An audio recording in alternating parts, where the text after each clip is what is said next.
Okay, we have studied the structure tag and structure element. Now let us move on to the structure variable.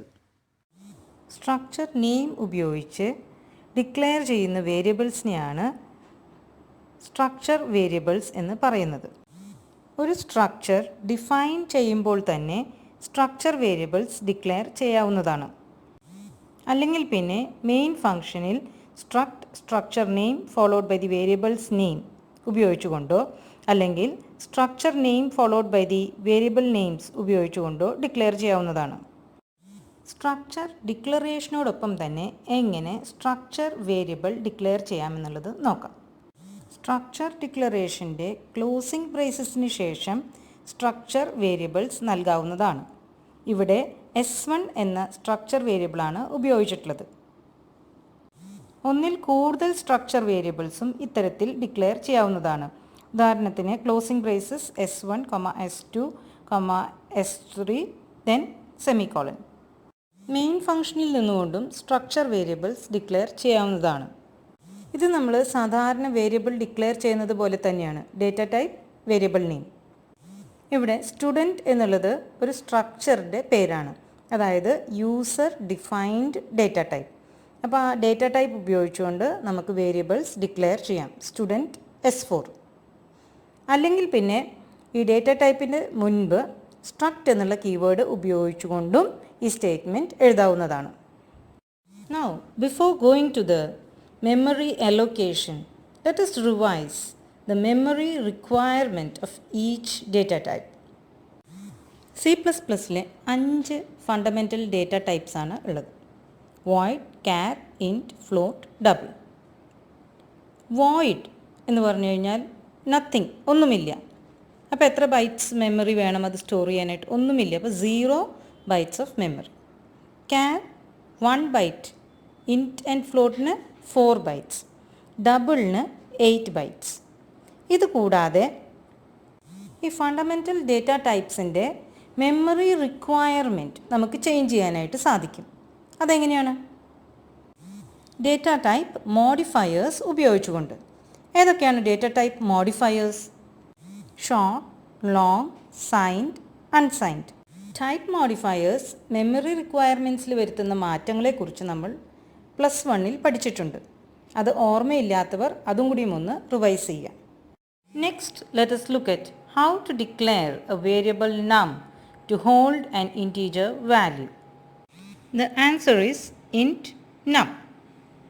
Compiler ഈ declaration statement process ചെയ്യുമ്പോൾ 4 bytes of memory റാമിൽ allocate ചെയ്യുകയും ആ അലൊക്കേറ്റഡ് മെമ്മറിക്ക് നം എന്ന് പേര് നൽകുകയും ചെയ്യുന്നു. കാരണം ഇൻറ്റ് ഡേറ്റ ടൈപ്പാണ് നമ്മളിവിടെ യൂസ് ചെയ്തിട്ടുള്ളത്. ഇൻറ്റ് ഡേറ്റ ടൈപ്പിന് 4 ബൈറ്റ്സ് ഓഫ് മെമ്മറിയാണ് ആവശ്യമായിട്ട് വരുന്നത്. ഇൻറ്റ് നം എന്നുള്ള ഡിക്ലറേഷൻ സ്റ്റേറ്റ്മെൻറ്റിലൂടെ നമ്മൾ ആ വേരിയബിൾ അല്ലെങ്കിൽ ആ മെമ്മറി ലൊക്കേഷന് നം എന്നാണ് പേര് നൽകിയിട്ടുള്ളത്. ഇനി നമുക്ക് സ്ട്രക്ചറിലേക്ക് വരാം. കമ്പൈലർ സ്ട്രക്ചർ ഡെഫിനിഷൻ പ്രോസസ്സ് ചെയ്യുന്ന സമയത്ത് ആ സ്ട്രക്ചറിന് മെമ്മറി അലൊക്കേറ്റ് ചെയ്യുന്നില്ല. സ്ട്രക്ചർ വേരിയബിൾ ഡിക്ലെയർ ചെയ്യുന്ന സമയത്ത് ആ സ്ട്രക്ചർ വേരിയബിളിനാണ് മെമ്മറി അലൊക്കേറ്റ് ചെയ്യപ്പെടുന്നത്. ഇവിടെ നമ്മളെടുത്തിട്ടുള്ള സ്റ്റുഡൻറ്റ് സ്ട്രക്ചറിൽ സ്ട്രക്ചർ വേരിയബിൾ ഏതാണ്? S1. S1ൻ്റെ മെമ്മറി റിക്വയർമെൻറ്റ് എന്താണ്? ഒരു സ്ട്രക്ചർ വേരിയബിളിൻ്റെ മെമ്മറി റിക്വയർമെൻറ്റ് എന്ന് പറയുന്നത് ആ സ്ട്രക്ചറിലെ എല്ലാ ഡേറ്റ എലിമെൻസിൻ്റെയും മെമ്മറി റിക്വയർമെൻറ്റ് ആഡ് ചെയ്ത് കഴിഞ്ഞാൽ കിട്ടുന്നതാണ്. അപ്പോൾ ഇനി S1 എന്ന സ്ട്രക്ചർ വേരിയബിളിന് എത്ര മെമ്മറി വേണമെന്നുള്ളത് നോക്കാം. സ്റ്റുഡൻറ്റ് സ്ട്രക്ചറിലെ ആദ്യത്തെ എലിമെൻറ്റ് റോൾ, അതിൻ്റെ data type int. Int data ടൈപ്പിന് 4 ബൈറ്റ്സ് ഓഫ് മെമ്മറിയാണ് ആവശ്യമായിട്ട് വരുന്നത്. അടുത്തത് നെയിം. അതൊരു ക്യാരക്ടർ അറേയാണ്. 25 ക്യാരക്ടേഴ്സ് സ്റ്റോർ ചെയ്യാനുള്ള ഒരു അറേ. ഒരു ക്യാരക്ടറിന് 1 ബൈറ്റ് ഓഫ് മെമ്മറി. അപ്പോൾ ടോട്ടൽ 25 ബൈറ്റ്സ് ആണ് നെയിം എന്ന് പറഞ്ഞ എലിമെൻറ്റിന് ആവശ്യമായിട്ട് വരുന്നത്. അതേപോലെ തന്നെ കോഴ്സിന് 3 ബൈറ്റ്സ് ഓഫ് മെമ്മറി. അവസാനത്തെ element date of birth. Date of ബർത്തിൻ്റെ ഡേറ്റ ടൈപ്പ് എന്താണ്?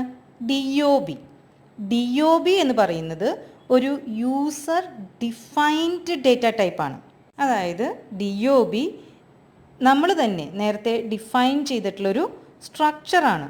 ആ സ്ട്രക്ചറിൽ നമ്മൾ എത്ര ഡേറ്റ എലിമെൻറ്റ്സ് കൊടുത്തിട്ടുണ്ടായിരുന്നു? 3 data elements, day, month and year. ഈ 3 എലിമെൻറ്റ്സിൻ്റെയും ഡേറ്റ ടൈപ്പ് ഇൻറ്റ് ആണ്. അതുകൊണ്ട് ഈ 3 എലിമെൻറ്റ്സിനും 4 ബൈറ്റ്സ് ഓഫ് മെമ്മറിയാണ് ആവശ്യമായിട്ട് വരുന്നത്. ഓരോന്നിനും 4 ബൈറ്റ്സ് ഓഫ് മെമ്മറി. അപ്പോൾ നമ്മളുടെ സ്ട്രക്ചർ വേരിയബിൾ S1ന് എത്ര മെമ്മറി അലൊക്കേറ്റ് ചെയ്യണം? 44 bytes. Coming to structure variable initialization. Last year declaration statement കഴിഞ്ഞിട്ട് നമ്മൾ ഇനീഷ്യലൈസേഷൻ സ്റ്റേറ്റ്മെൻറ്റും പഠിച്ചിട്ടുണ്ടായിരുന്നു. അതിൻ്റെ ഒരു എക്സാമ്പിൾ ഒന്ന് ഓർത്ത് നോക്കിയേ. Say int k equals 10.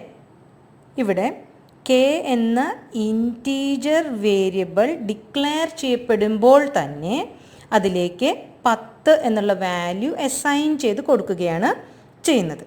ഇതേപോലെ തന്നെ നമുക്ക് സ്ട്രക്ചർ വേരിയബിൾസും ഡിക്ലെയർ ചെയ്യുമ്പോൾ അതിലേക്ക് ഇനീഷ്യൽ വാല്യൂസ് നൽകാവുന്നതാണ്. ആകെ ഒരു വ്യത്യാസം മാത്രമേ ഉള്ളൂ. ഇവിടെ ഒരു വാല്യൂ അസൈൻ ചെയ്താൽ പോരാ, മറിച്ച് ആ സ്ട്രക്ചറിൽ എത്ര എലിമെൻറ്റ്സ് ഉണ്ടോ ആ എലിമെൻറ്റ്സിന് എല്ലാം വാല്യൂസ് അസൈൻ ചെയ്യണം. ഇനി അങ്ങനെ അല്ലാതെയും ചെയ്യാം. അത് നമുക്കൊരു എക്സാമ്പിളിലൂടെ നോക്കാം.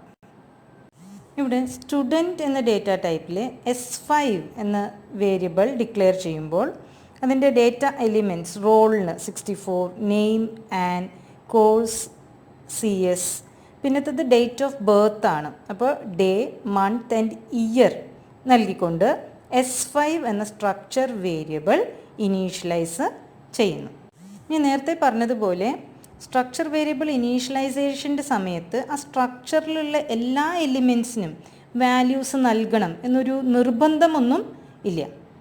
അടുത്ത എക്സാമ്പിളിൽ കാണിച്ചിട്ടുള്ളതുപോലെ S6 എന്ന സ്ട്രക്ചർ വേരിയബിളിന് റോൾ നമ്പറും നെയിമും മാത്രം നൽകിക്കൊണ്ട് നമുക്ക് വേണമെങ്കിൽ ഇനീഷ്യലൈസേഷൻ അവസാനിപ്പിക്കാം. പക്ഷെ അപ്പോൾ ബാക്കിയുള്ള ഡേറ്റ എലിമെൻറ്റ്സിന് എന്ത് വാല്യൂസ് ആയിരിക്കും നൽകപ്പെടുക? ന്യൂമറിക് ഡേറ്റ ടൈപ്സിന് 0യും ക്യാരക്ടർ ഡേറ്റ ടൈപ്സിന് നൾ വാല്യൂസുമാണ് അസൈൻ ചെയ്യപ്പെടുന്നത്. ഇത്തരത്തിൽ നമ്മൾ വാല്യൂസ് അസൈൻ ചെയ്യുമ്പോൾ ശ്രദ്ധിക്കേണ്ട ഒരു കാര്യം, ഫസ്റ്റ് കം ഫസ്റ്റ് സെർവ്ഡ് ബേസിസിലാണ് വാല്യൂസ് അസൈൻ ചെയ്യപ്പെടുന്നത്.